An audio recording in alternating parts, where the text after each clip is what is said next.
లూకాసు వార్త 19వ అధ్యాయము 30వ వచనంలో మొదటిగా నుంచి ఈ సందర్భం ప్రారంభమవుతున్న కాడ నుంచి శిష్యులను ఇద్దరిని పంపిస్తాడు కదా. ఎక్కడికి పంపిస్తాడు? చదవండి. మీరు ఎదుటనున్న గ్రామమునకు వెళ్ళుడి, అందులో మీరు ప్రవేశింపగానే కట్టబడి ఉన్న ఒక గాడిద పిల్ల మీకు కనబడును. దాని మీద ఏ మనుష్యుడును ఎన్నడను కూర్చుండలేదు. దానిని విప్పి తోలుకొని రండి. ఎవరైనాను మీరెందుకు దీనిని విప్పుచున్నారు మిమ్మల్ని అడిగిన ఎడలా మీరు ఇది ప్రభువునకు కావలసి ఉన్నదని అతనితో చెప్పుడని చెప్పి వారిని పంపెను. పంపబడిన వారు వెళ్ళి ఆయన తమతో చెప్పినట్టే కనుగొని ఆ గాడిద పిల్లను విప్పుచుండగా దాని యజమానులు, మీరు గాడిద పిల్లను ఎందుకు విప్పుచున్నారని వారిని అడిగిరి. అందుకు వారు, ఇది ప్రభువునకు కావలసి ఉన్నదనిరి. తరువాత వారు యేసునొద్దకు దానిని తోలుకొని వచ్చి ఆ గాడిద పిల్ల మీద తమ బట్టలు వేసి యేసును దాని మీద ఎక్కించి ఆయన వెళ్ళుచుండగా తమ బట్టలు దారి పొడుగునా పరిచిరి. చాలు చాలు. ఇక్కడ కొంతమందికి వచ్చే డౌట్ ఏంటంటే, అన్నా ఆజ్ఞ ఇచ్చింది ఎవరు? దేవుడు.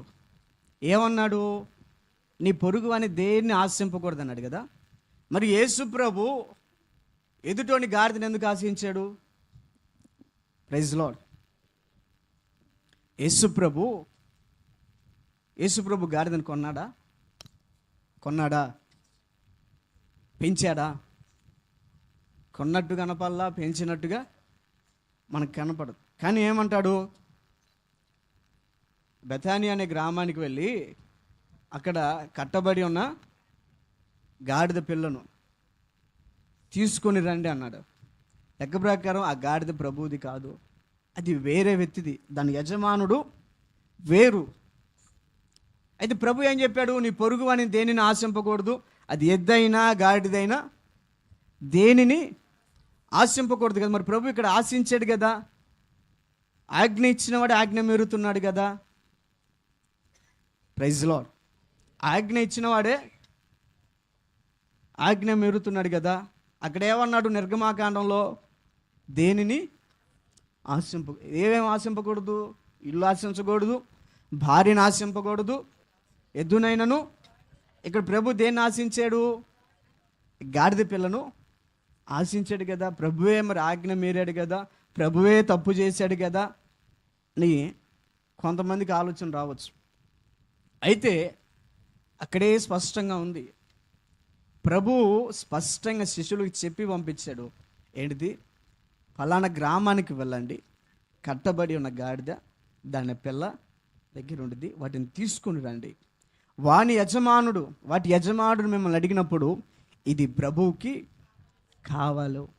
కావలసి ఉంది, ఇది ప్రభువుకు అవసరమై ఉన్నది అని చెప్పి, ఇప్పుడు దొంగతనం చేయొద్దు అన్నాడు, అడిగి తీసుకున్నాడు. Praise lord. ఇప్పుడు పెన్ను ఉందండి, ఈ పెన్ను నాది. Praise Lord.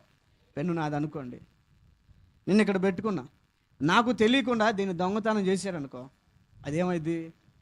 ఆజ్ఞ అతిక్రమమే పాపం. ఇక్కడ పెన్ను ఉంది, మీ అందరికీ తెలుసు. పాస్టర్ గారి దగ్గర పెన్ను ఉంది, ఇప్పుడు నాకు రాసుకోవడం అవసరం కాబట్టి నేను పాస్టర్ గారిని అడిగి పెన్ను తీసుకుని. దొంగతనం చేస్తేనేమో తప్పు, అడిగి తీసుకుంటే తప్పు అయిద్దండి. ఏంది మీరు ఆశ్చర్యంగా అవుతున్నారు? అడిగి తీసుకుంటే తప్పు కాదు, అడగకుండా తీసుకుంటే తప్పు. పాస్టర్ గారు ఇటు తిరగంగా గబకం పెన్ను తీసి జేబులో పెట్టుకున్నారు అనుకో, నా పెన్ను ఏమైంది? ఎవరు తీసుకున్నారో దాన్ని దొంగతనం. ఇది అడిగి తీసుకుంటే అది దొంగతనం కాదు. యేసు ప్రభు చెప్పాడు, అది ప్రభువుకు అవసరమై ఉన్నది, దానిని తీసుకొని రండి అనగలే. వాళ్ళు ఎప్పుడైతే ఇది ప్రభువుకు అవసరమై ఉన్నదో మారు మాట మాట్లాడకుండా దేన్ని తీసుకుని వచ్చారు? గాడిదను, తన తల్లిని తీసుకొని వచ్చాడు. అయితే నా దేవుని ప్రియులారా, ఈ నిర్గమాకాండంలోనే ఇంకొక మాట ఉంది. నిర్గమాకాండంలోనే 13వ అధ్యాయము 13వ వచనంలో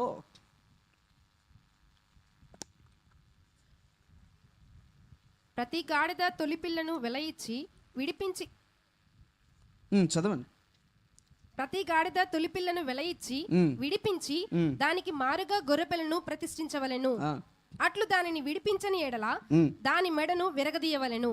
నీ కుమారులలో తొలిచూలి అయిన ప్రతి మగవానిని వెలయిచ్చి విడిపించవలెను. ఇక మీదట నీ కుమారుడు ఇది ఏమిటని నిన్ను అడుగునప్పుడు నీవు వాని చూచి, బాహుబలము చేత యెహోవా దాసి గృహమైన ఐగుప్తులో నుండి మనలను బయటికి రప్పించెను. చాలు చాలు. ఇక్కడ ఏమంటాడంటే, నీకు కలిగిన ప్రతిదీ అది ప్రభువుకి. Praise lord. నీకు కలిగిన పశువులలో మొదటిది అంటే జ్యేష్ఠత్వం, అది ప్రభువుది. జ్యేష్ఠ కుమారుడు ప్రభువుకు సంబంధించిన వాడు. నీకు గాడిద పిల్ల పుట్టిందా, అది ప్రభువుకి ఇవ్వాలి. దానికి బదులుగా ఏం చేయాలి? దేన్నండి?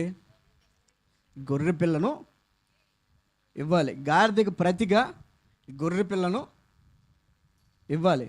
నీకు ఆ గొర్రె పిల్లను కొనే స్తోమత లేదా? దాన్ని మెడ విరగదీసి ఏం చేయాలండి? మెడగా విరగదీసి దాన్ని చంపేయాలి. నీకు గాడిద పిల్ల ఉంది, దాన్ని నువ్వు ప్రభువుకి ఇవ్వాలి. అయితే దాని బదులు గొర్రె పిల్లను ప్రభువు అడిగాడు. దాన్ని కొనే స్వామతి సామర్థ్యం నీ దగ్గర లేనప్పుడు ఆ గాడిద పిల్లనే మెడ విరగదీసి చంపాలి అని. నా దేవుని ప్రియులారా, లెక్క ప్రకారం దేవుడు పాపం చేసిన వాడు శిక్ష అనుభవించాలి. Praise lord. తప్పు చేసిన వాడు శిక్ష అనుభవించాలి. కానీ మన స్థానంలో శిక్ష పొందిన ఎవరు? యేసు ప్రభువుకి ఇంకో బిరుదు ఏంటిది? గొర్రె పిల్ల. యోహాను అంటాడు కదా, ఏంటిది? లోక పాపములను మోసుకొని పోవు దేవుని గొర్రె పిల్ల. నిర్గమాకాండంలో ఏముంది? నీకు పుట్టిన గాడిద పిల్ల ఉంది, దాని తొలి పిల్ల బదులు ఏమివ్వాలి? గొర్రె పిల్ల. Praise lord. అక్కడ గొర్రె పిల్ల ఇవ్వాలి. ఈరోజు మనం కూడా చూసుకుంటే మనకు బదులు యేసు అనే గొర్రె పిల్ల బలి అయ్యాడు. Praise lord. మన పాపములకు ప్రతిగా లెక్క ప్రకారం మనం చావాలి. చేసిన తప్పుకి ప్రైజ్ లార్డ్ గోల్ చేయమని, చేసిన తప్పుకి మనం బలి అవ్వాలి. కానీ మన స్థానంలో ఆదిలో నియమించబడిన గొర్రె పిల్ల, అనాదిలో వధించబడిన గొర్రె పిల్ల, ఇస్సాకుకు ప్రతిగా బలి అయిన గొర్రె పిల్ల, ఇస్సాకుకు ప్రతిగా బలి అయిన గొర్రె పిల్ల,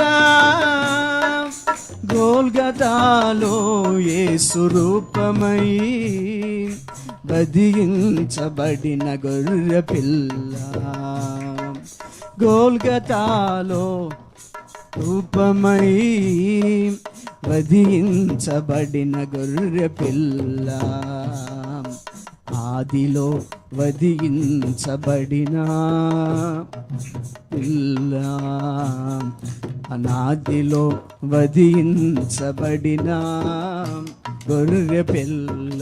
ప్రైజ్ లార్డ్. హల్లెలూయా. మనకి శిక్ష పడాలి. మన పాపములకు ప్రతిగా యేసు అనే గొర్రె పిల్ల బలి అయ్యాడు. నా దేవుని ప్రియులరా, ఈరోజు చాలామంది ప్రభువుని గణపరుస్తారు. చిన్నపిల్లలందరూ మట్టలు తీసుకొని పాటలు పాడుకుంటూ దేవుని గణపరుచుకుంటూ వస్తారు. Praise lord. మనం కూడా చిన్నప్పుడు చేసే మట్టలు పట్టుకొని దేవుని గణపరచడం మన పిల్లలకు కూడా నేర్పిస్తా ఉన్నాం. ఈరోజు ప్రభు గణపరచబడిన దినం. అయితే ప్రభు ఈరోజు ఏమంటాడు తెలుసా? నేను గణపరచబడతా, ఎప్పటికైనా నాకు ఘనత అనేది దొరికింది, నాకు ఘనత అనేది వచ్చింది.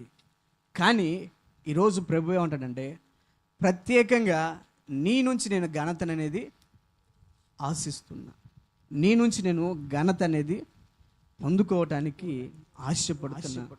మరి ఆ ఘనతని ఇవ్వటానికి నువ్వు సిద్ధమేనా? ఆ ఘనత నీ బ్రతుకు ద్వారా ప్రభువుని ఘనపరచడానికి నువ్వు సిద్ధంగానే ఉన్నావా?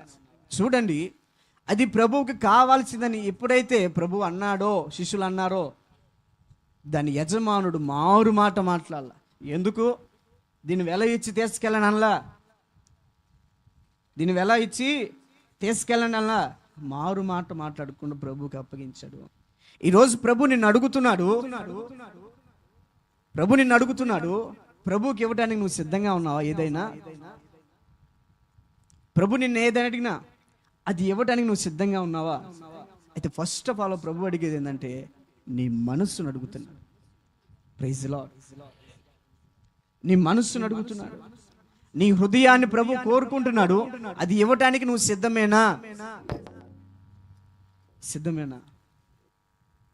ఆ యజమానుడు అడిగినప్పుడే, చెప్పినప్పుడే మారు మాట మాట్లాడకుండా ప్రభువుకి ఇవ్వటానికి సిద్ధపడ్డాడు. ఈరోజు ప్రభు అడుగుతున్నాడు, నేను నిన్ను ఏదైనా అడిగినప్పుడు ఇవ్వటానికి నువ్వు సిద్ధంగా ఉన్నావా? ప్రభు నిన్ను అడుగుతున్నాడు, సిద్ధంగా ఉన్నావా? ఏం సిద్ధంగా ఉన్నావు? ఏది ఇవ్వడానికైనా సిద్ధమేనా? చెప్పండి. ప్రభు ఇప్పుడు ఈరోజు నేను ఏదైనా అడిగిన అనుకో, ఇప్పుడు నేను అడుగుతా మిమ్మల్ని అందరినీ, దైవజనుడు అడుగుతా, మీరు ఇవ్వడానికి సిద్ధంగా ఉన్నారా? హృదయంలో నుంచి రావాలి. నేను ఏది అడిగినా సిద్ధంగానే ఉండరా? సిద్ధమేనయ్యా? నువ్వు ఏది అడిగినా మేము ఇవ్వటానికి, ఇదిగో చెప్పాగా, లేదు హార్ట్ఫుల్గా ఎత్తట్లే. కొంతమంది ఆఫ్ ఎత్తుతున్నారు. గవక్కని అడిగాడు అనుకో, చేయి దించి సరిపోయింది. సిద్ధంగానే ఉన్నారా? ఇది ప్రభు అడిగేది ఏంటిది? హృదయాన్ని అడుగుతున్నాడు. మీ ఆస్తులు వద్దు, మీ సిరి సంపద వద్దు, కానీ ప్రభు కావాల్సింది ఏంటిది? నీ హృదయం. నువ్వు ఎంత డబ్బు ఇచ్చినా ఆయనకి దేనికి సరిపోదు. లక్షల కోట్లు ప్రభువుకి ఇచ్చినా సరిపోదు. ఎందుకంటే ఆయన ఇస్తేనే నువ్వు బ్రతుకుతున్నావు. ఈరోజు ఒక ముద్ద నువ్వు తింటున్నావంటే ఆయన కృపను బట్టే కదా, అవునా? నా దేవుని ప్రియులారా, ఈరోజు ప్రభు అడుగుతున్నాడు, నీ హృదయాన్ని దేవుడు అడుగుతున్నాడు, అది ఇవ్వటానికి నువ్వు సిద్ధమేనా? సిద్ధంగానే ఉన్నావా? చూడండి, అతడు అడిగినప్పుడు తనకు కలిగింది ఇవ్వడానికి సిద్ధపడ్డాడే. ఈరోజు ప్రభు నిన్ను అడుగుతున్నాడు, నీ ద్వారా నేను ఘనపరచాలనుకుంటున్నా, నీ ద్వారా నేను మహిమ పొందాలనుకుంటున్నా. మరి నేను పిలిస్తే వస్తావా అని ఈరోజు ప్రభు అడుగుతున్నాడు. దానికి నువ్వు సిద్ధంగా ఉన్నావు? ప్రభు ఏది అడిగినా, నా ప్రభు కోసం నేను ఏది చేయటానికైనా సర్వం సిద్ధంగా ఉన్నా. నా ప్రాణాలు ఇవ్వటానికైనా, ఆస్తులు కాదు, నా ప్రాణాలు ఇవ్వటానికైనా సిద్ధమే అన్న తెగింపు కలగాలి ప్రతి ఒక్కరిలో. అవసరాలు తీరలేదని చర్చికి మానేయటం, ఏదైనా కలిగిందని చర్చికి, అది కాదు. ప్రభు నిన్ను అడుగుతుంది ఏంటంటే నువ్వు పూర్తిగా నా స్వాధీనంలోకి రావాలి. Praise lord. పూర్తిగా నువ్వు నా స్వాధీనంలోకి రావాలి. నిన్ను అడిగిందల్లా నువ్వు ఇచ్చేటట్టుగా, అది నీ సమయమైన ఏదైనా ప్రభుకు నువ్వు ఇచ్చేటట్టుగా ఉన్నా. నా దేవుని ప్రియులారా, మెట్టుకైతే ఈ మాటను మీరు గుర్తుపెట్టుకోండి. ప్రభు అక్కడ దొంగతనం చేయలా, అడిగి తీసుకున్నాడు కాబట్టి అక్కడ దోషారోపణ ఉండదు. అడిగి తీసుకున్నప్పుడు తప్పు కనపడదు. అడగకుండా తీసుకుంటేనే అది ఆజ్ఞను మీరినట్లయిద్ది. ఆజ్ఞ అతిక్రమమే పాపమైద్ది. కాబట్టి యేసుప్రభు ఎక్కడ తన లైఫ్లో ఏలెత్తి చూపించడానికి యేసుప్రభులు ఏ లోపము కనపడదు. నా దేవుని ప్రియులారా, మెట్టుకు 3 మాటలు చెప్పి త్వరగా ముగిస్తాను. అయితే యేసుప్రభు గురించి ఆయన పుట్టక ముందు కొన్ని ప్రవచనాలు అనేవి ప్రవర్తలు ప్రవచించారు. Praise the lord. యేసుప్రభు పుట్టక ముందే ప్రవచనాలు అనేవి మనం గనక పాత నిబంధనలో చూసుకుంటే యెషయా గ్రంథంలో కానీ, జకరియా గ్రంథంలో కానీ, ఇలాగా చాలా గ్రంథాల్లో ప్రవచనాలు అనేవి యేసు ప్రభు పుట్టక ముందే, ప్రైజ్ లార్డ్, ఎప్పుడు పుట్టక ముందే ప్రవచనాలు వచ్చినాయి. వాటిలో ఒకటి చూద్దామా? జకరియా గ్రంథం 9వ అధ్యాయము 9వ వచనం కానుంచి చదువుకుందాం. సియోను నివాసులారా బహుగా సంతోషించుడి, యెరూషలేము నివాసులారా ఉల్లాసముగా ఉండుడి. నీ రాజు నీతిపరుడు, నీ రాజు నీతిపరుడును రక్షణ గలవాడును దీనుడై గాడిద పిల్లను ఎక్కి నీ ఎద్దుకు వచ్చుచున్నాడు. Praise the lord. ఫస్ట్ నీ రాజు ఎవరంట? ఎవరు? నీతిపరుడు, నీతిమంతుడు. అందుకే ఆయన పుట్టక ముందే ప్రవక్తలు ప్రవచించారు, యేసు ప్రభు నీతిమంతుడు, ఏ పాపం లేని. రోమపత్రికలో ఉంటుంది కదా, నీతిమంతుడు లేడు ఒక్కడును. అంటే అందరూ పాపం చేశారు, అందరూ పాపంలోనే పడుతున్నారు. నీతిమంతుడు లేడు ఒక్కడును లేడు. కానీ యేసు ప్రభు నీతిమంతుడు, ఏ పాపం లేని. ఎలా వస్తున్నాడంట నీ రాజు? ఫస్ట్ నీతిమంతుడుగా వస్తున్నాడు. Praise lord. దేవుళ్ళు దేవతలు అనేవాళ్ళు చాలామంది ఉన్నారు, కానీ అందరూ నీతిమంతుడని ఒక్కరి గురించి అయినా మీరు విన్నారా? ఏ ఒక్కరి గురించి అయినా ప్రవచనాలు మీరు విన్నారా?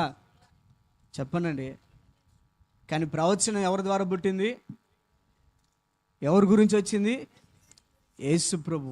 ఎలాగొస్తాడు నీ రాజు? నీ రాజు ఎలాగొస్తాడు?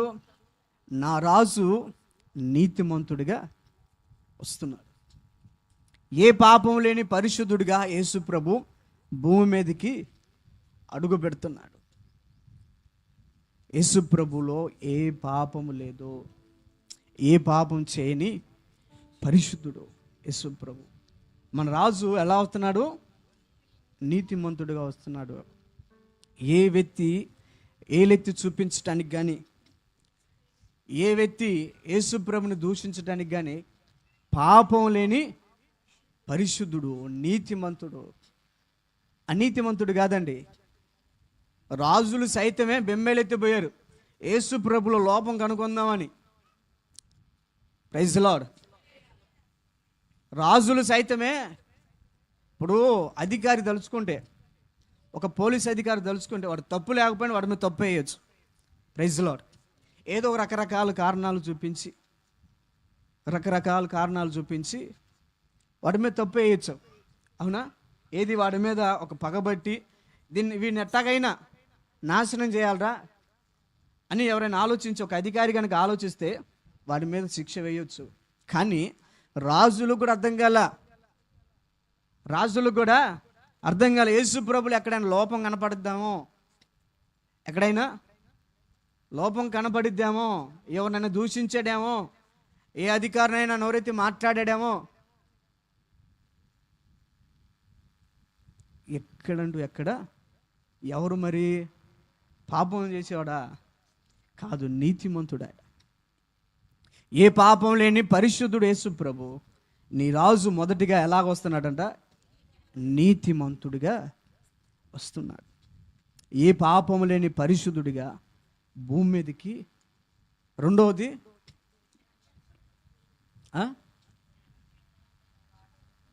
చదవండి ఒకసారి అది. నీతిపరుడును రక్షణ గలవాడును. చాలు. ఏంటిది? రక్షణ గలవాడు. ఈరోజు ప్రపంచాన్ని మేము రక్షిస్తాం, ప్రపంచాన్ని ఉద్ధరించే వాళ్ళు చాలామంది పుడుతున్నారు, పోతున్నారు, కానీ ఒక్కడైనా ఎవరినైనా రక్షించాడా? Praise the lord. ఒక వ్యక్తిని నరకం నుంచి యేసు ప్రభు కాకుండా ఏ వ్యక్తి అయినా నరకం నుంచి స్వర్గానికి తీసుకెళ్ళాడా? ఏది? పూజ్యులన్నవారు నీకు సాటి, నీతి ప్రేమ పవిత్రతలో నిన్ను మించలేరు. పూజ్యులన్నవారు నీకు సాటి రారు, నీతి ప్రేమ పవిత్రతలో నిన్ను మించలేరు. హర్షత్వర్గములన్నిటినధిగమించిన అతి శ్రేష్ఠుడా నీకే ఆరాధన, అతి శ్రేష్ఠుడా నీకే ఆరాధన. రక్షకా యేసయ్యా, యేసయ్యా రక్షకా, రక్షకా యేసయ్యా, యేసయ్యా నా రక్షకా. నజరేతువాడా నా ప్రాణనాథ, నా విమోచక విశ్వ పరిపాలక. హల్లెలూయా. పూజ్యులు అన్నవారు అనేక మంది కనపరచబడ్డారు, అనేక మంది ఆరాధించబడ్డారు. కానీ హర్షడ్ వర్గాలను జయించిన వాడు ఏ ఒక్కడు లేడు. జయించిన వాడు నజరేయుడని యేసు ఒక్కడే. ఏ పాపం లేని మచ్చలేని దేవుడు ఎవరంటే యేసు ఒక్కడే నిలబడతాడు. ఒక్కడే. ప్రపంచంలో అనేక మంది నిలబెట్టిన ఏ పాపం లేని దేవుడు ఎవర్రా అంటే నెంబర్ 1లో నిలబెట్టేది, నిలబడేవాడు యేసు ప్రభు ఒక్కడే. ఆయనే ఎలా వస్తున్నాడంట? నీతిపరుడును రక్షణ గలవాడు. నా దేవుని ప్రియులారా, యేసు ప్రభు వచ్చాడు, ప్రాణం పెట్టాడు, తిరిగి పునరుద్ధానుడే వెళ్ళిపోయాడు. ఈరోజు మనం మట్లాదివారం చేసుకుంటాం. వచ్చే శుక్రవారం ప్రార్థన పెట్టుకుంటాం. ఏ ప్రార్థన? Good Friday. ఎందుకండి? అందరు ప్రార్థన పెట్టుకుంటారు కాబట్టి మనం కూడా, అందరూ ఉపవాసం ఉంటారు కాబట్టి మనం కూడా. ఎందుకు? ఎర్రటెండలో శిలువ మోసాడు మన కోసం అని రక్షణ లేనోడు కూడా, ప్రైజ్ లార్డ్, రక్షణ తీసుకునే వ్యక్తి కూడా ఉపవాసం ఉంటాడు. మంచిదే, ఉపవాసం ఉంటే మంచిదే.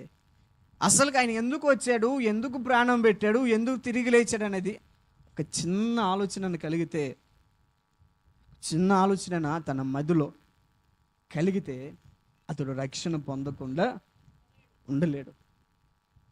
అతడు తన పాప జీవితాన్ని విడిచిపెట్టి ఏది ఆలోచిస్తే పాప జీవితాన్ని విడిచిపెట్టి పరిశుద్ధుడిగా. కానీ పండగలు జరుగుతున్నాయి, పండగలు చేసుకుంటున్నాం, మట్లాదివారం చేసుకుంటున్నాం, గుడ్ ఫ్రైడే చేసుకుంటున్నాం, ఈస్టర్ కూడా చేసుకుంటున్నాం. పండగలు మాత్రం బాగానే చేసుకుంటున్నాం.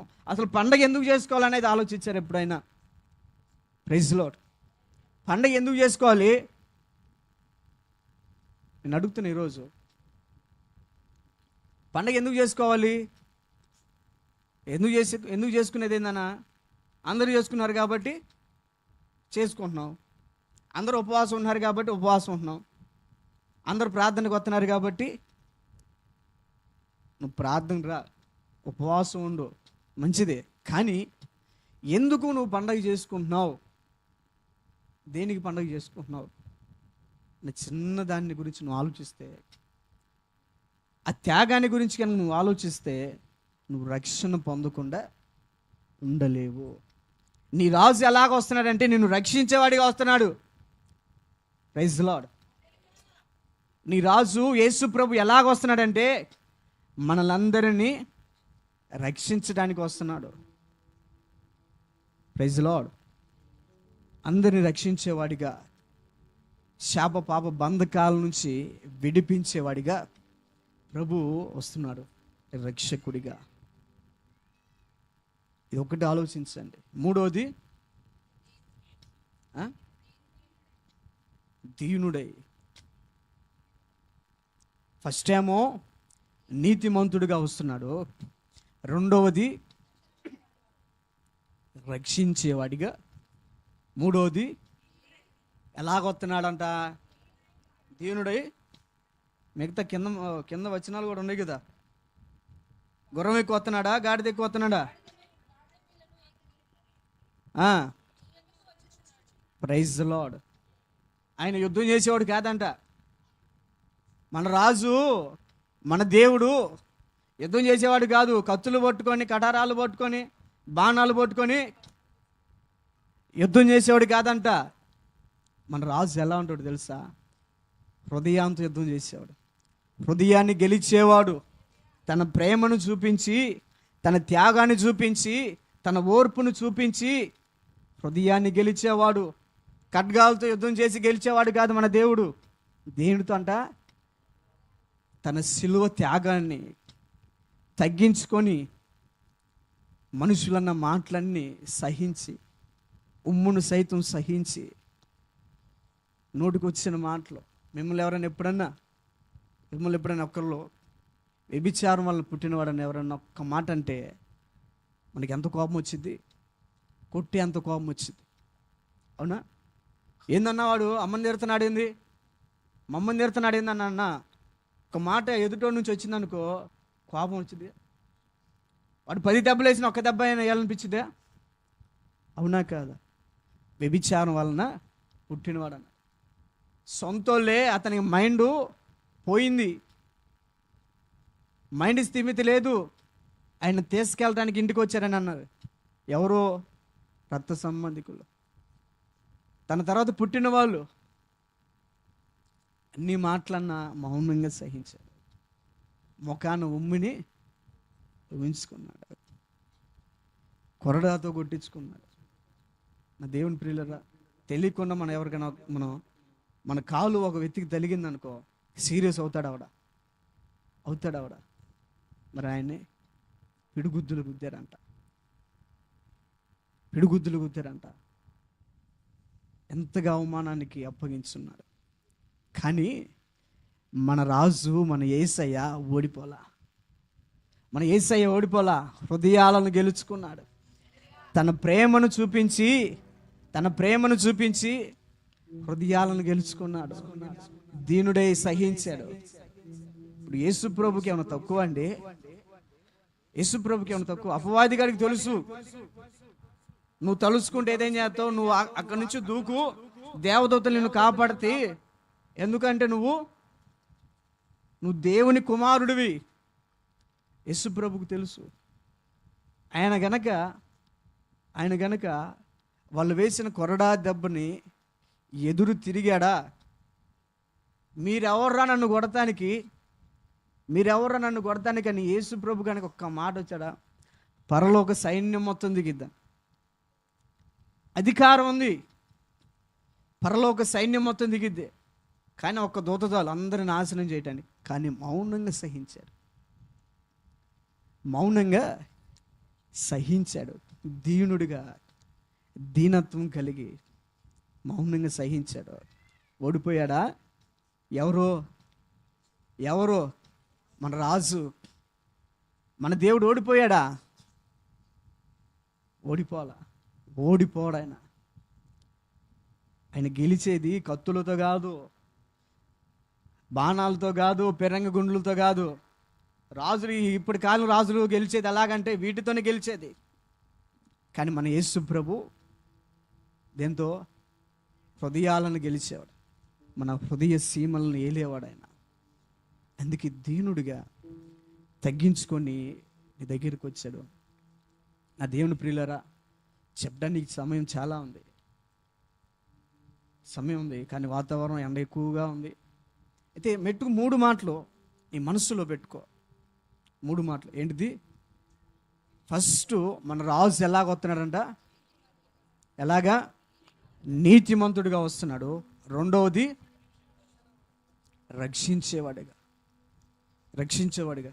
మనోళ్ళు అంటారు, కర్మలు చేసిన వాడు కర్మల ఫలం అనుభవింపక తప్పదు.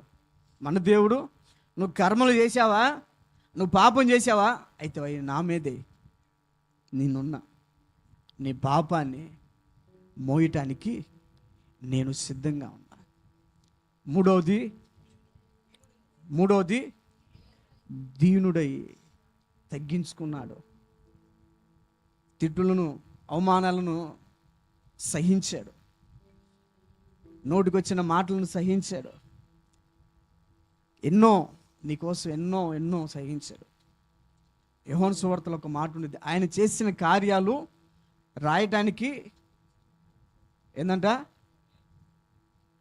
ఆయన చేసిన కార్యాలు రాయటానికి ఒక దైవజనుడు అంటాడు, సముద్రం అంత శర, ఆకాశం అంత పేపర్ పట్టినా ఆయన చేసిన కార్యాలను రాయలేమంట. అంటే అన్ని కార్యాలు చేశాడు. యేసు ప్రభు అయితే దీనుడిగా సహించాడు.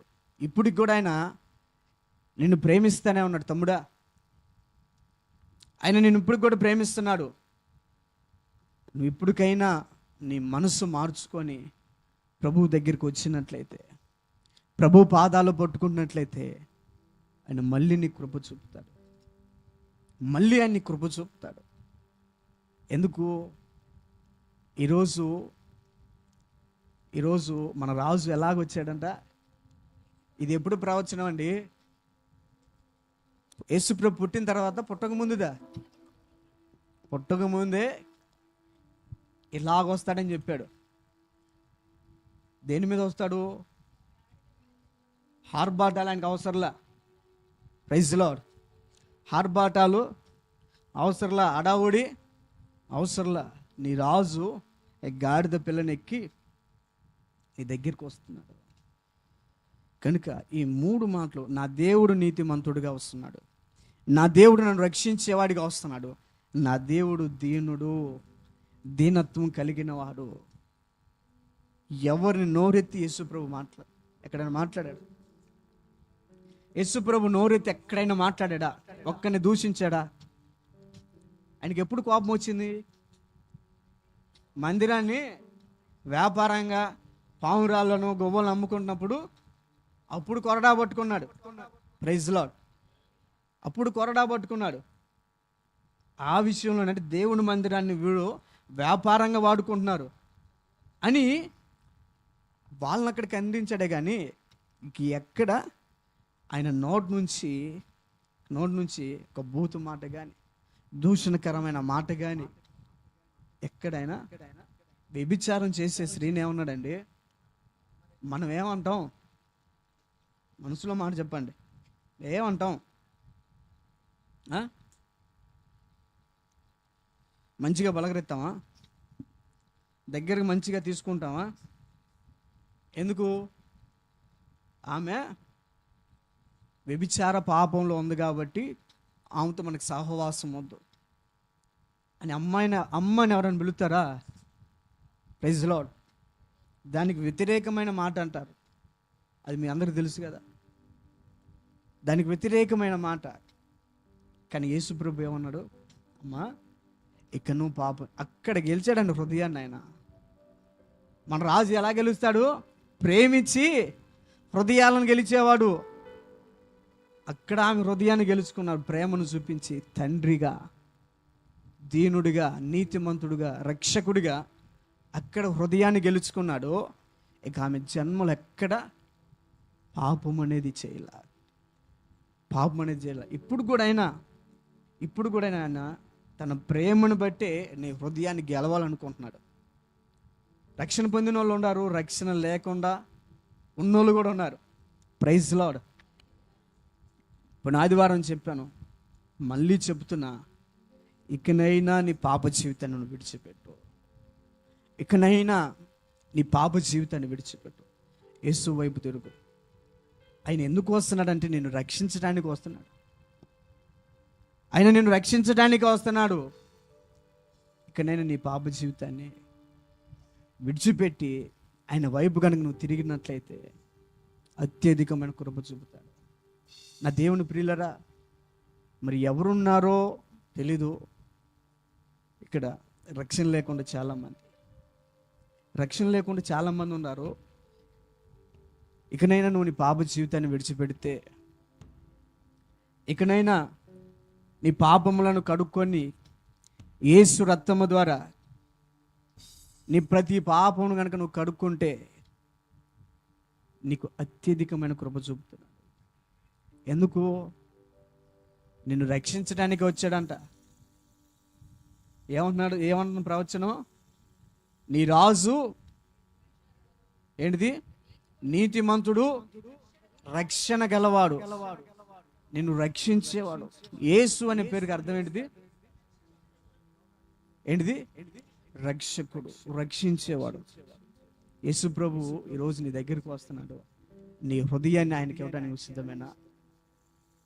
అతడు గాడిద పిల్లనిచ్చినట్టుగా అతడు గాడిద పిల్లనిచ్చినట్లుగా యేసు ప్రభుకి ఈరోజు నీ హృదయం ఇవ్వటానికి నువ్వు సిద్ధంగా ఉన్నావా? లేదు ఇంకా ఈ పాపం ఈ శాపం నాకు చాలు, దీంట్లోనే నా లైఫ్ ఎంజాయ్గా ఉందని అనుకుంటున్నావా? ఇక్కడ నీకు ఎంజాయ్ ఉండొచ్చు, ఇక్కడ నీకు సుఖం ఉండొచ్చు, కానీ యుగ యుగాలు నరకంలో యాతన పడాలి. యుగ యుగాలు. అల్పకాల పాపభోగాన్ని ఆశించు మాకు, అల్పకాల పాపభోగాన్ని ఆశించు మాకు. 10 నిమిషాలు శరీర సుఖం కోసం నిత్యం పరలోకం ఉండే సంతోషాన్ని నువ్వు విడిచిపెడుతున్నావు. తమ్ముడా, రక్షణ ఇంకా తీసుకోకుండా ఉన్నట్లయితే ఇదే రక్షణ దినం. నేడు అనుకూలమైన సమయం. నీ హృదయాన్ని ప్రభువుకి ఇవ్వడానికి నువ్వు సిద్ధంగా ఉన్నావా? కొంతమంది రక్షణ తీసుకోరా అని అడిగామనుకో, మనకి ఎదురు ప్రశ్నలు వేస్తారు. Praise lord. ఎదురు ప్రశ్నలు వేస్తారు. అసలుకి ఆ ఆది కాండంలోనే ఆ ఏదైనా తోటలోనే ఆ మంచి చెడులు చెట్టు ఉంది కదా, ఆ ఫలం ఉంది కదా, అది లేకపోతే ప్రశాంతంగా అందరం బాగుండేవాళ్ళం కదా. అది ఎందుకు పెట్టాడు దేవుడు? Praise lord. అది ఎందుకు పెట్టాడు? దేవుడికి మైండ్ లేదా? దేవుడు ఏమన్నా వెర్రి పనులు చేసేవాడా? తెక్కల పనులు చేసేవాడా?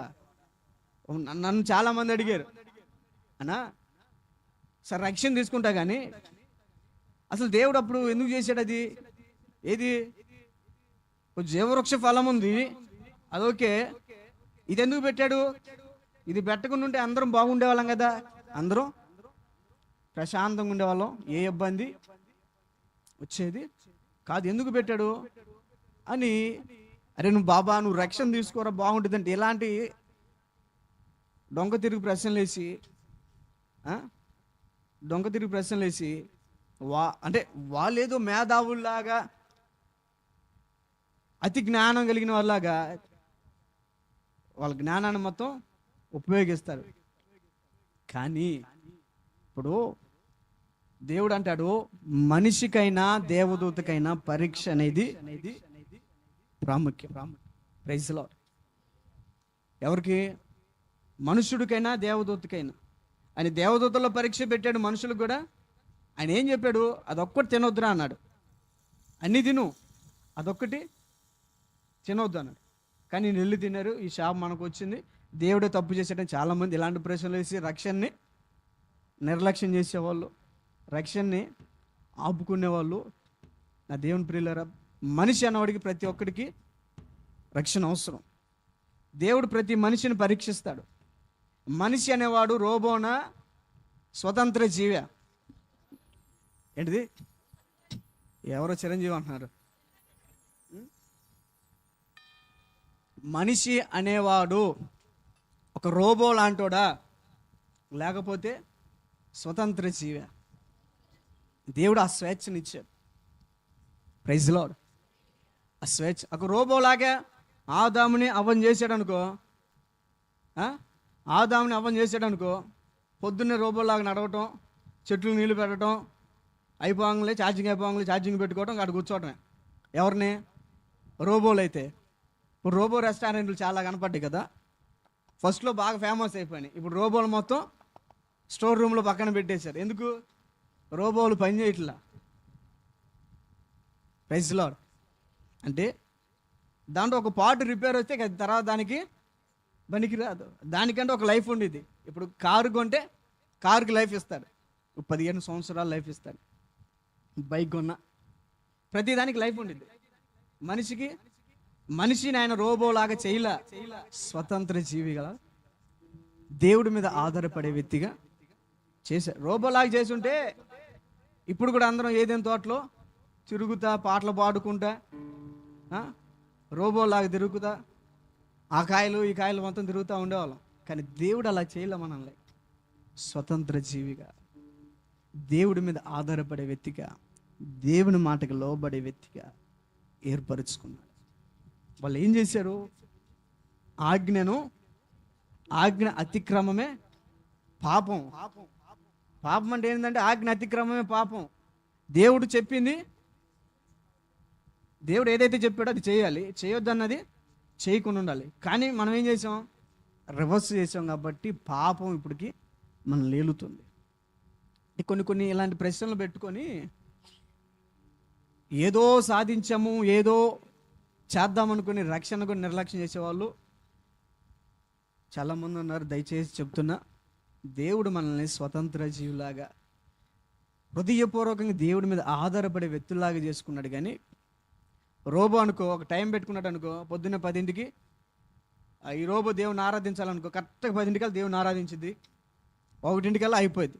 సాయంత్రం 6ంటికి దేవుని ఆరాధించాలని ఒక టైం పెట్టాడు అనుకో, దాంట్లో ఆ టైంకే ఒక టైం బట్టి అది ఫాలో అయింది. కానీ హృదయపూర్వకంగా ఇప్పుడు నువ్వు నీకు ఎప్పుడు గుర్తుకొచ్చినా దేవుని స్తుతిస్తావు. ఎప్పుడు దేవుని సన్నిధికి వెళ్ళాలనిపించినా దీన్ని ఏమంటారు? స్వతంత్రం. దేవుడు కావాల్సింది కూడా అదే. హృదయపూర్వకంగా నువ్వు దేవుడి మీద ఆధారపడతాం అనేదే కావాలి దేవుడికి. రోబోలాగా మనల్ని చేయలే. నా దేవుని ప్రియులారా, ఒక చిన్న మాట, ఇప్పటికైనా నువ్వు రక్షణ విషయంలో నిర్లక్ష్యం చేస్తూ ఉంటే, రక్షణ జీవితంలో నిర్లక్ష్యం చేస్తూ ఉంటే, దయచేసి చెప్తున్నా, మీ అందరికి హృదయపూర్వకంగా వందనాలు పెట్టి చెప్తున్నా, మీ పాపంలోని విడిచిపెట్టండి, మారు మనసు పొందండి. ఈ లోకంలో కలిగే సంతోషం అల్పకాలం, 10 నిమిషాల సంతోషం, లేదా ఒక రోజు సంతోషం, యుగాల సంతోషం నీకు ఈ లోకం ఇవ్వదు. నీకు సంతోషం ఇచ్చేవాడు యేసు ప్రభు ఒక్కడే. నీ రాజు నీతిమంతుడిగా వచ్చాడంట, నీ రాజు నిన్ను రక్షించేవాడిగా వచ్చాడంట, నీ రాజు దీనుడిగా వచ్చి హృదయాలను గెలుచుకొని పోయాడు. తన ప్రేమను చూపించి, తన శిలువ త్యాగాన్ని చూపించి, తన దీనత్వాన్ని చూపించి తగ్గించుకొని మరణించి 3వ రోజు తిరిగి లేచాడు. నా తమ్ముడా, ప్రియ సహోదరుడా, మీలో ఎవరైనా రక్షణ పొందకుండా ఉంటే ఎప్పటికైనా నీ పాప జీవితాన్ని విడిచిపెట్టు, మారు మనసు పొందు. ఇదే శ్రేష్టమైన అవకాశం. దైవజనులుగా మేమున్నాం, సిద్ధం. నువ్వు సిద్ధమేనా ప్రభు కోసం ఇవ్వటానికి? Praise lord. ప్రభు కోసం ఇవ్వటానికి ఇంతగా ఏమన్నారు? ఏది ఇవ్వటానికైనా సిద్ధమే అన్నారు కదా, అన్నారా లేదా? ఏది ఇవ్వటానికైనా. ప్రభు నీ ఆస్తిని అడగడు, నీ బంగారాన్ని ప్రభు అడగడు, నీ డబ్బును ప్రభు అడగడు. ప్రభు అడిగేది నీ హృదయాన్ని. నిన్ను కోరుకుంటున్నాడు ప్రభు. మరి ఇవ్వటానికి సిద్ధమేనా? సిద్ధమైతే రక్షణకు సిద్ధపడు. ఆలస్యం చేయమాకు, రక్షణ విషయంలో ఆలస్యం చేయమాకు. పండగలు ఇంకా వస్తాయి, పోతా ఉంటాయి. అందరిలాగా క్రైస్తవుడు ఉండకూడదు, అందరిలాగా నువ్వు నేను బ్రతకూడదు. సంవత్సరాలు జరిగే కొద్దీ నీలో మార్పు అనేది కనబడాలి. సంవత్సరాలు జరిగే కొద్దీ నీలో ఆత్మీయ జీవితంలో అభివృద్ధి కనబడాలి. సంవత్సరాలు జరిగే కొద్దీ నీలో దేవుని కార్యాలు నవనూతనముగా జరగాలి. అట్టి కృప ప్రభు మనందరికి అనుగ్రహించునుగాక. ఆమేన్. అందరు కళ్ళు మూసుకున్నట్లయితే ప్రార్థన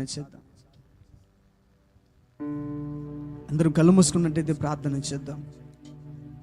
మన రాజు గుర్రాలు ఎక్కి వచ్చేవాడు కాదు, రథాలు ఎక్కి వచ్చేవాడు కాదు. దీనుడిగా గాడిద పిల్లనెక్కి నీ దగ్గరికి వచ్చాడు.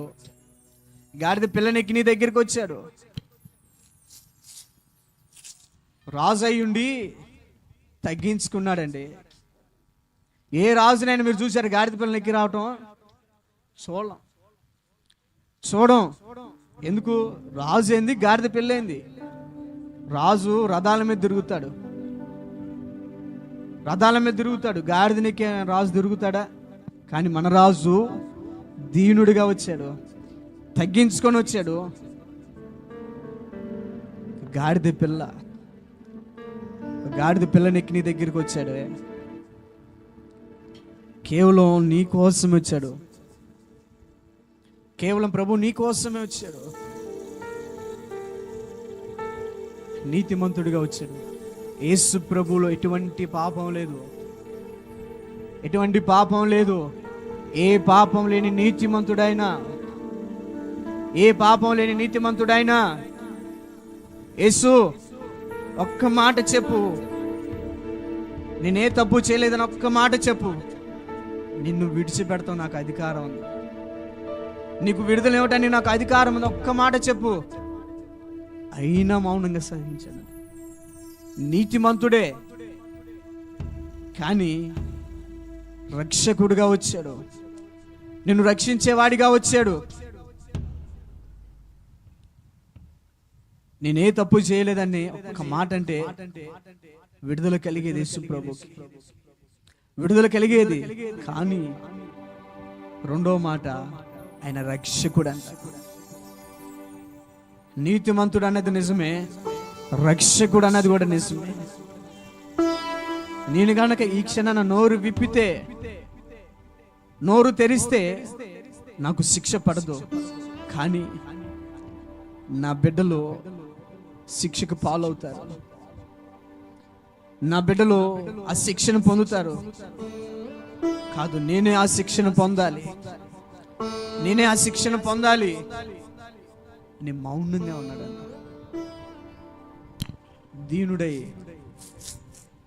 దీనుడై సహించాడు, దీనత్వం కలిగిన వాడు.